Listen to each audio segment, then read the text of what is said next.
আমারও যদি কোনো ভুল হয়ে থাকে, ইচ্ছাকৃতভাবে দেশের এবং জনগণের ক্ষতির কোনো চেষ্টা আল্লাহর রহমতে আমি কোনোদিন করিনি। আমার কোনো কাজে অসন্তুষ্ট হয়েছেন, আমার কোনো কাজে ব্যথিত হয়েছেন, দুঃখ পেয়েছেন, আমি তাদের সবার কাছে জানাচ্ছি আপনাদের এই বেদনার সঙ্গে আমি শরীক, আমিও দুঃখিত। জন্মগত নাগরিকত্ব আল্লাহর দান। কে কোথায় জন্ম নেবে এটা ফয়সালা তিনি করেন। এই জন্মসূত্রে নাগরিকত্ব কেড়ে নেওয়ার কোনো অধিকার নেই। তবু কেড়ে নেওয়া হয়েছিল। আজ আমার কোনো দুঃখ নাই, আমার কোনো দুঃখ নাই। আল্লাহ তাআলা সম্মানের সঙ্গে আমার দেশের সর্বোচ্চ আদালতের মাধ্যমে আমার নাগরিকত্ব ফিরিয়ে দিয়েছেন, আলহামদুলিল্লাহ। নাগরিকত্ব হচ্ছে সকল অধিকারের ভিত্তি। যদি নাগরিকত্বই স্বীকৃত না হয় তাহলে আর কোনো অধিকারই স্বীকৃত হয় না। যেহেতু সরকার আমার নাগরিকত্ব স্বীকার করেনি এতদিন পর্যন্ত, এই কারণে রাজনৈতিক অধিকারও আমার ছিল না। সরকারের নিকট রাজনৈতিক অধিকার স্বীকৃত ছিল না, আর বাকি অধিকার তো প্রশ্নই ওঠে না। আলহামদুলিল্লাহ, আজ আমি আপনাদের মতো একজন নাগরিক, এই দেশের 12 কোটি মানুষের মতোই আমি একজন জন্মসূত্রের নাগরিক।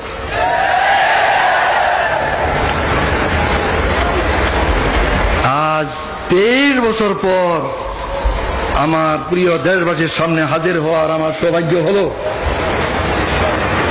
23 বছর পূর্বে আমার এই প্রিয় দেশের মাঠ, ময়দান, রাজপথ আমার বিচরণ ক্ষেত্র ছিল। এই 23টি বছর আমার জীবন থেকে কেড়ে নেওয়া হয়েছে। দুঃখ নয়, আল্লাহ তাআলা আবার আমাকে সুযোগ করে দিয়েছেন। আপনাদের সাথে সেই শুকরিয়া শরীক হওয়ার জন্য আমি আজকে হাজির হয়েছি।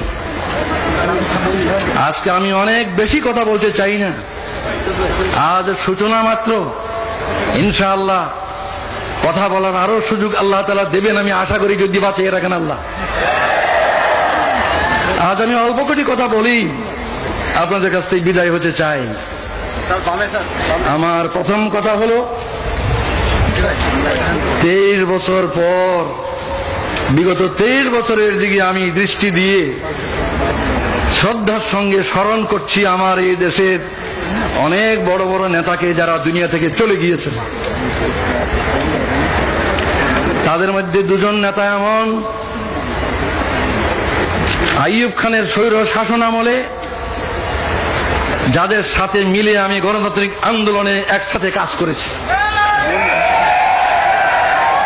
সেই 2 জন আজকে নেই দুনিয়ায়। তারা হলেন মৌলানা আব্দুল হামিদ খান ভাসানী এবং শেখ মুজিবুর রহমান। এরপর আমি স্মরণ করি আরো 2 জনকে। এই দেশে গণতন্ত্র পুনর্বহালের জন্য যাদের অবদান অস্বীকার করার সাধ্য কারণ নেই, সেই 2 জন দুনিয়ায় নেই আজ। একজন জেনারেল আতাউল গনি উসমানী, আর একজন জেনারেল পরবর্তীকালে প্রেসিডেন্ট জিয়াউর রহমান। শ্রদ্ধার সঙ্গে তাদের স্মরণ করি। আরো স্মরণ করি কয়েকজনকে যারা এদেশে আল্লাহর দ্বীন, আল্লাহর কালিমার ঝান্ডাকে সমুন্নত করার জন্য আজীবন চেষ্টা করে গেছেন। তাদের অবদানকে আমি স্মরণ করি। এখানে একটা গুরুত্বপূর্ণ কথা আমি বলতে চাই, সেটা হচ্ছে রাজনীতির ময়দানে যারা কাজ করেন, বিভিন্ন দলের মধ্যে মতের পার্থক্য থাকা খুবই স্বাভাবিক, এবং এই পার্থক্যের কারণে রাজনৈতিক সিদ্ধান্ত ভিন্ন ভিন্ন হয়। বিভিন্ন দলের বিভিন্ন রকম রাজনৈতিক সিদ্ধান্ত হয়, এবং এক দলের সিদ্ধান্ত আরেক দলের নিকট গ্রহণযোগ্য হয় না। এটা হয়েই থাকে, এটা স্বাভাবিক। এই কারণে আমাদের মধ্যে যে দূরত্ব পারস্পরিক, এই দূরত্ব দূর করতে হবে। আর দূর করার পথ এটাই যে অতীতকে ভুলে যাওয়া। আমার বিরুদ্ধে যারা ব্যাপক অপপ্রচার করেছেন বহু বছর থেকে, আমি তাদের অপপ্রচারকে কিছুই মনে করি না। তাদের বিরুদ্ধে আমার কোনো বিদ্বেষ নাই, আমি তাদের বিরুদ্ধে কোনো অভিযোগ করব না। তাদেরকে আমি অনুরোধ করব, আসুন আমরা একসাথে মিলে দেশ গড়ার চেষ্টা করি। আমারও যদি কোনো ভুল হয়ে থাকে, ইচ্ছাকৃতভাবে দেশের এবং জনগণের ক্ষতির কোনো চেষ্টা আল্লাহর রহমতে আমি কোনোদিন করিনি। যা ভালো বুঝেছি দেশের জন্য, জনগণের কল্যাণের জন্য করেছি। এরপরেও মানুষের ভুল হয়, ভুল হতে পারে। কেউ আমার কোনো কাজকে ভুল মনে করতে পারেন, সাধারণত তাদেরকে আমি দোষী বলবো না। নবী ছাড়া কে দোষী নয়? দোষ কম বেশি সবারই আছে। তাই যারা আমার কোনো কাজকে ভুল মনে করেছেন, আমার কোনো কাজে অসন্তুষ্ট হয়েছেন, আমার কোনো কাজে ব্যথিত হয়েছেন, দুঃখ পেয়েছেন, আমি তাদের সবার কাছে জানাচ্ছি আপনাদের এই বেদনার সঙ্গে আমি শরীক, আমিও দুঃখিত। আমি আল্লাহর কাছে দোয়া করি যাতে আমি বাকি জীবন যা কিছু করি কারো মনে দুঃখ না দিই, কারো মনে দুঃখ না আসে এমন ভাবে যেন আমি কাজ করতে পারি। আপনারাও এই দোয়া করুন। সর্বশেষে যে ঐক্যের কথা আমি আজ বলছি, এই ঐক্যের তো ভিত্তি চাই। ঐক্যের কথা সকলেই বলেন, অনেকেই বলেন, কিন্তু ঐক্যের মধ্যে ভিত্তি প্রয়োজন। বিনা ভিত্তিতে ঐক্য কিছুতে পেরে দাঁড়াবে। আমার দৃষ্টিতে ঐক্যের ভিত্তি দুটো, একটা রাজনৈতিক ঐক্য আর একটা আদর্শিক ঐক্য। রাজনৈতিক ঐক্য, আদর্শিক ঐক্য, এই দুটো ঐক্যের ভিত্তিতে আমরা এই দেশের 12 কোটি মানুষকে ঐক্যবদ্ধ করতে পারি। রাজনৈতিক ঐক্য মানে হচ্ছে এই বাংলাদেশের যে সীমানা, এই সীমানার ভিতরে যে বাংলাদেশ, এই বাংলাদেশের স্বাধীনতা সার্বভৌমত্বকে হেফাজত করতে হবে। অত্যন্ত বেদনার সঙ্গে লক্ষ্য করছি, বিদেশ থেকে এসে কিছু লোক আমাদের দেশে এই কথা বলার সাহস পায় যে 47-এর সীমানা উঠিয়ে দিতে হবে। 47-এর সীমানা উঠিয়ে দিলে বাংলাদেশ কোথায় থাকবে?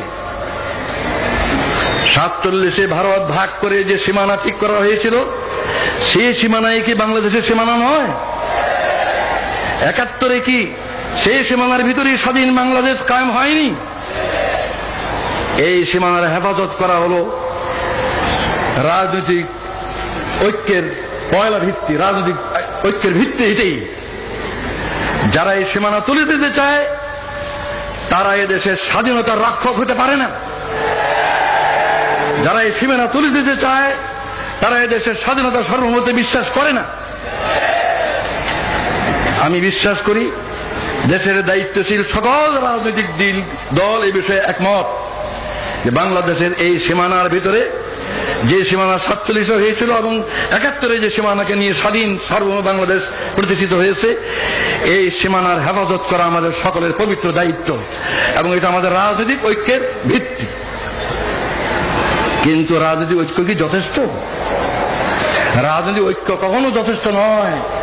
আদর্শিক ঐক্য ব্যতীত রাজনৈতিক ঐক্য ক্রিয়াশীল হয় না। আমি অনেক ভেবে চিন্তে তালাশ করে দেখেছি যে 3টি কথাই হচ্ছে আদর্শিক ভিত্তি। 3টি কথাই হচ্ছে আদর্শিক ভিত্তি। আল্লাহ যিনি আমাদেরকে সৃষ্টি করেছেন, যিনি আমাদের মনিব, মাহবুদ, প্রভু, সেই আল্লাহ ঐক্যের, আদর্শিক ঐক্যের পয়লা ভিত্তি।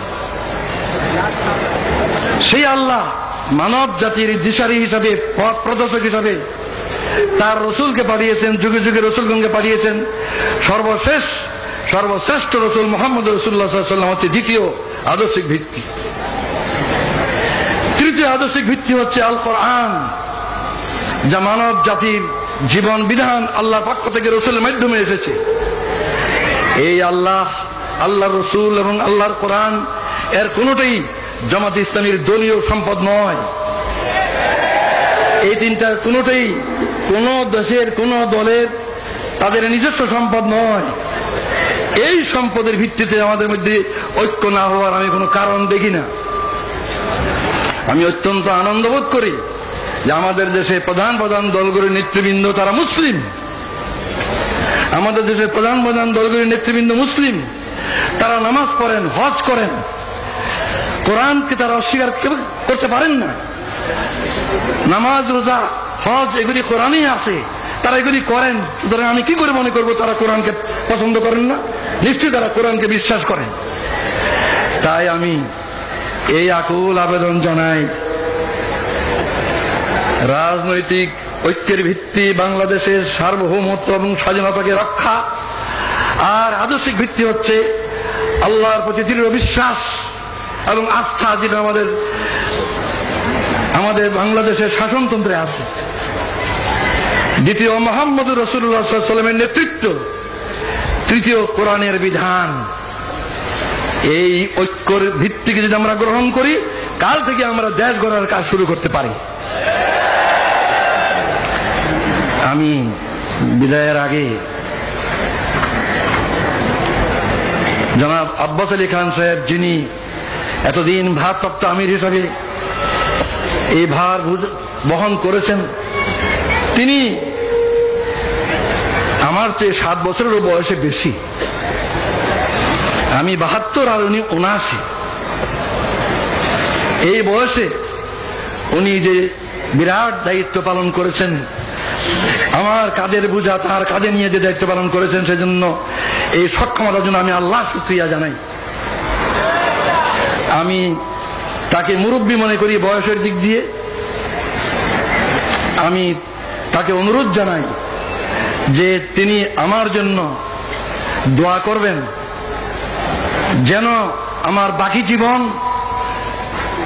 এই দেশের কল্যাণের জন্য, এই দেশের জনগণের সমৃদ্ধি উন্নতির জন্য, সুখ শান্তির জন্য ঠিক মতো কাজ করতে পারি। আর জাতীয় ঐক্য সৃষ্টির জন্য যে আমি নিয়ত করেছি, সেই নিয়ত যেন আল্লাহ তাআলা আমার পুরা করেন, এই দোয়া করার আবেদন জানিয়ে আমি বিদায় নিচ্ছি। এই বলে আল্লাহু আকবার,